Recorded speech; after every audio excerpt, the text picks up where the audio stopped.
भगवान की जय। पूज्य परम आदरणीय सद्गुरु भगवान के चरणों में कोटि कोटि नमन। प्रभु प्यारी साध संगत जी, आज भगवान की कृपा से, गुरु महाराज जी की कृपा से यहाँ पे सुंदरकांड का पाठ किया और आप सबने भगवान की स्तुति करी, भगवान के प्यार में नृत्य किया। असल में तो भाई बात ये है, जीवन का जो लक्ष्य है ना, जीवन का लक्ष्य तो प्रभु प्रेम है। जो हम कर रहे हैं वो लक्ष्य नहीं है, वो हमारी ड्यूटी है, वो हमारा फर्ज है। पर यहाँ क्या है, यहाँ आपके जीवन का ध्येय है, उद्देश्य है, आपका जन्म लेने का कारण है कि हम भगवान के हो जाएं, उनसे प्यार करें, उनके बन जाएं।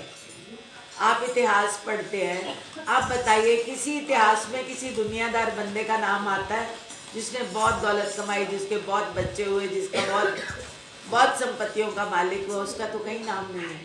या नाम किसका आता है? शबरी का, कबीर का, नामदेव का, रविदास का, मीरा का, सहजों का। नाम तो उन लोगों के आए जिन्होंने अपना आप उस प्रीतम पर कुर्बान कर दिया। पर हमारा हाल ये है, हमें दुनिया में इतनी जकड़न हो गई है, इतनी आदत हो गई है इस संसार से जुड़ने की कि जरा सी हमारी अटेंशन को डाइवर्ट किया जाता है ना, तो हमें अजब सा लगता है। यही यहाँ पे कोई शादी ब्याह के लिए आपको बुलाया होता और वहाँ पे डीजे लगा होता और नाचते, कोई घड़ी नहीं देखता, कोई वक्त नहीं देखता, सब नाचते चले जाते। क्यों? क्योंकि वहाँ हमारे मन का लगाव है, मन के अट्रैक्शन है। और यहाँ की दुनिया जो है वो मन के खिलाफ है। बार बार आपको यही बताया जाएगा ये दुनिया नाशवान है, हमारे पास कुछ परमात्मा के प्यार की संपत्ति होनी चाहिए।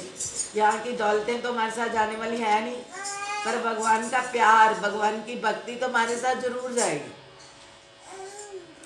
शबरी माता की जब शादी होनी थी तो उसके वो भीलों के राजे की बेटी थी, वहाँ पे बहुत सारे बकरे और बहुत सारे कबूतर लाए गए। उसने पूछा कि माँ ये सब इतने जानवर इकट्ठे क्यों कर रहे हो? कहते तेरी बारात आएगी ना, उनको ये सब खिलाए जाएंगे। कहती है एक मेरी अकेली की शादी के लिए इतने जानवरों को मार दिया जाएगा?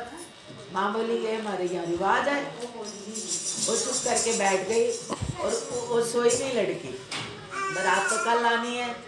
और रात भर आधी रात को उसने देखा कि सब लोग सो गए हैं। उसने भगवान से प्रार्थना करी कि प्रभु ऐसी कृपा करो मुझे कोई नहीं देखे और मैं यहाँ से चली जाऊँ, मेरी वजह से किसी जीव की हत्या हो, ये मेरे से बर्दाश्त नहीं होगा। शबरी चली गई और जब गई तो देखो, जब मन में चाह अच्छी होती है तो भगवान बड़ा सहयोग वैसा बना देते हैं। वो जहाँ पे दिन चढ़ता है वो देखती है इधर उधर महात्मा जी लोग घूम रहे हैं, वहाँ एक कुटिया है, वहाँ पे संत रहते हैं।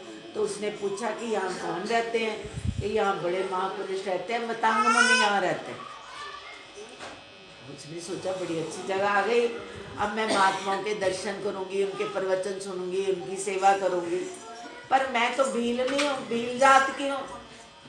उन दिनों में शायद जाति पाति बहुत ज़्यादा रिवाज था।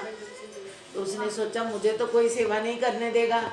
अब वो 2-2:30 बजे 1:30 बजे उठ जाती है और जाके सभी संतों की कुटिया साफ करे आती है, सभी के घड़ों में जल भरे आती है, सारे जंगलों के कांटे साफ कर देती है, जो वहाँ पे नेचुरल कुदरती फल लगे होते हैं तोड़ तोड़ के सबकी कुटिया में रखाती। मतंग मुनि कहते भी ऐसा कौन सेवादार पैदा हो गया जो अपने आप को जाहिर ही नहीं करता, चोरी चोरी सेवा करता है। मुनि बोले आज हम चेक करेंगे, देखेंगे। सब संत नहाने को चले गए और मतंग मुनि नहीं गए, वो बैठे रहे। और जब वो लड़की आई तो वो सबसे पहले ऋषि महाराज की कुटिया साफ करती थी। तो जब उसने कुटिया साफ करी तो उन्होंने हाथ पकड़ लिया, कहते बेटी तू इतनी भक्त है, तू कौन है, कहाँ से आई है? कि महाराज मुझे स्पर्श नहीं करो, मैं नीच जाति की हूँ। महाराज बोले संतों के दरबार में कोई नीच ऊंच नहीं होता, वो नीच होता है जो कभी भजन नहीं करता, जो दूसरों से गंदा व्यवहार करता है, लड़ाइयाँ करता है, वैमनस्य करता है, ईर्ष्या करता है, द्वेष करता है। जो भक्ति करता हो तो भगवान का प्रिय है। उसने बताया मैं भीलनी हूँ महाराज, मेरी शादी में इतने जीव जंतु कटने थे, मैं भाग के आ गई और भगवान ने मुझे आपके चरणों में रख दिया। महाराज ने उसको नाम दिया, दीक्षा दी। बोले तू जितनी सेवा करती है साथ साथ मन में जाप भी किया कर, क्योंकि जब तक सेवा करने से तन पवित्र होता है और जप करने से मन पवित्र होता है और दान करने से धन पवित्र होता है। जब तन मन धन पवित्र हो जाते हैं तो पूर्ण सतगुरु मिलते हैं। गुरु महाराज जी बोले सेवा करती है साथ में जप किया कर, तो वो अब राम राम राम राम राम राम जप करती है। अब मरना तो सबको है, मतंग मुनि बुजुर्ग थे, उनकी मृत्यु आने वाली थी। उन्होंने सोचा ये संत महात्मा तो सब अपनी अपनी तबीयत के हैं, ये गरीब बच्ची का सहारा नहीं बनेंगे। उन्होंने कहा बेटा अगर ये तुझे सेवा ना करने दे कोई बात नहीं, ये सारा जंगल राम की कुटी है, यहाँ पर राम जी आएंगे तो ये जंगल की सफाई करेगी, तेरी सेवा होगी। अगर कोई नहीं आने देगा मत आना तुम। वैसा ही हुआ, मतंग मुनि मर गए। अब वो बड़ी खुश है, राम जी आएंगे। उसने सेवा नहीं छोड़ी, पर वो रास्ता साफ करती है तो उसकी जो झाड़ू होती है उसका एक तिनका किसी महात्मा को स्पर्श कर जाता है। तो महात्मा वस्त्र से कोई महात्मा नहीं होता जब तक उसके पास कमाई ना हो, नाम की सिद्धि ना हो। तो महात्मा को अकड़ थी कि मैं ऊंची जात का हूँ, मैं अपवित्र हो गया। तो उसने शबरी माता का बहुत अपमान किया, बहुत अपशब्द बोले कि तू ऐसे, तेरा झाड़ू छू दिया, मैं नहा के आया था, मैं फिर नहाना पड़ेगा। वो फिर चला गया नहाने। वहाँ पे एक सरोवर था जिसका जल बड़ा पवित्र था, उसका नाम था पंपासर। वो जब जाता है जाके स्नान करता है तो भगवान को आज अच्छा नहीं लगा। भगवान कहते मैं अपना अपमान सह जाता हूँ, पर मेरे बच्चे का, प्रेमी का अपमान मत करो। तो वो जल गंदा होने लगा, उसमें बहुत ही गंदा हो गया, नहाने लायक नहीं रहा। महात्मा ने ये नहीं सोचा ये मेरी गलती है, उसने सोचा ये भीलनी अपवित्र है, उसने छुआ है इसलिए अपवित्र हो गया। अब संतों को और मुश्किल आ गई, 3-4 मील दूर नदी है, वहाँ नहाने जाते हैं, सारा टाइम उसी में व्यर्थ हो जाता है। अब जब राम जी आए तो राम जी ने किसी की कुटिया नहीं पूछी। भारद्वाज मुनि ने कहा राम जी अगर आप किसी प्रेमी गुरमुख का झूठा प्रसाद खाओगे तो रावण का जो शक्ति है वो आप पर असर नहीं करेगी। बोले महाराज मैं ढूंढने कहाँ जाऊँ? कहते भगवान ने पहले ही पैदा कर रखी है, वो झूठा ही करके रखती है। भगवान जी शबरी की कुटिया किसी महात्मा के यहाँ नहीं गए, शबरी के यहाँ गए। और शबरी के भजन तो तुम रोज गाते हो। उसकी ऐसे कुटिया, राम जी बैठ जाते हैं, वो बेर चखती है, फिर भगवान जी को खिला देती है।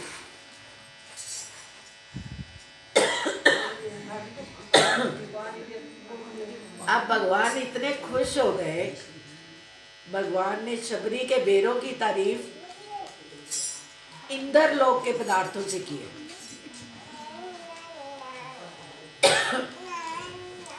भगवान कहते हैं माँ कुशल्या ने मुझे बहुत कुछ खिलाया, पर ऐसा कुछ नहीं जिसका स्वाद इन बेरों जैसा हो।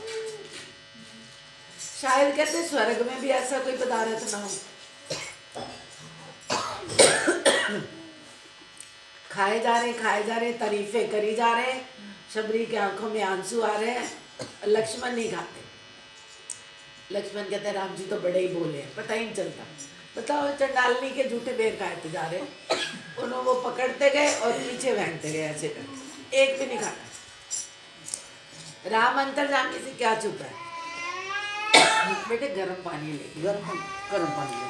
तो क्या हुआ, भगवान जी देखते गए कि मेरी शबरी का ये भी अपमान कर रहे हैं। वो इतनी जोर से फेंकता था, वो सुमेरु पर्वत पर पहुंच जाते थे बेर। अब क्या हुआ, भगवान जाने लगे, ऋषि मुनि बाहर लाइन लगा के खड़े हैं कि हमने नहीं शबरी की कुटिया में जाना। एक बुजुर्ग संत कहते हैं जिसकी कुटिया में राम चले गए, अभी वो अशुद्धि है, क्या पता राम जाए ना क्या करोगे। तो सारे संत जो है इकट्ठे हो गए। तो राम जी ने कहा आओ भाई क्या हाल है। कोई मुश्किल तो नहीं है। कहते महाराज सब ठीक है, एक हमारे सरोवर का जल गंदा हो गया, वो साफ करते। भगवान को तो पता है, भगवान अंतर्यामी है। भगवान चले गए, जाके दोनों चरण डाल के बैठ गए, हिलाते जाते चरणों को। बोले मैं तो चरणामृत बना दिया, साफ हुआ ही नहीं, मैं क्या करूँ। वो आए जिसकी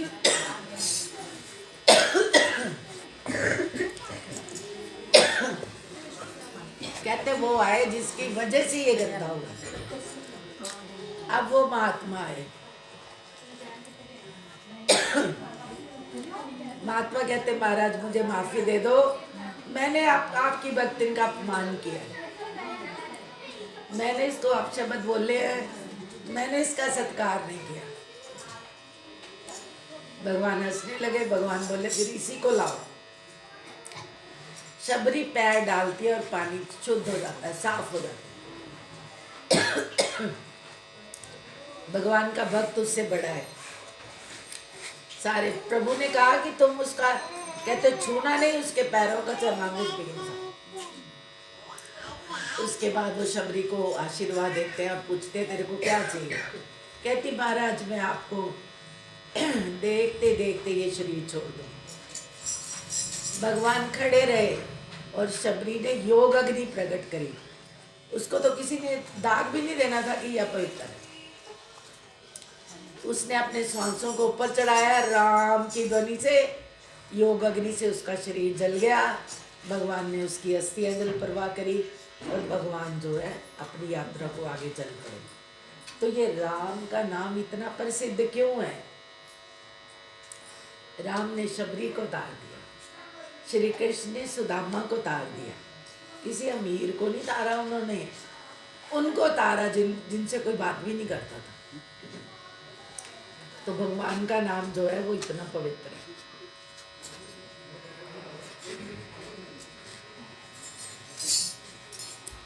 इसलिए प्रेमियों आप सुंदरकांड का पाठ करते हैं। 7 कांडों में जो सर्वश्रेष्ठ कांड है विजय कांड, वो सुंदरकांड है। आपकी हर मनोकामना की पूर्ति करता है, भगवान की भक्ति देता है और हनुमान जी के प्रति आस्था जताता है। इसलिए भगवान हमारा पाठ स्वीकार करें। जिन्होंने जिस भावना से पाठ कराया उनकी मनोकामना पूर्ण करें। सबके सिर पर अपनी कृपा का वरद हस्त रखें और सबका मन भगवान के चरण कमलों में लगे। बोल जयकारा बोल मेरे शिव महाराज की जय। श्री नंगली निवासी भगवान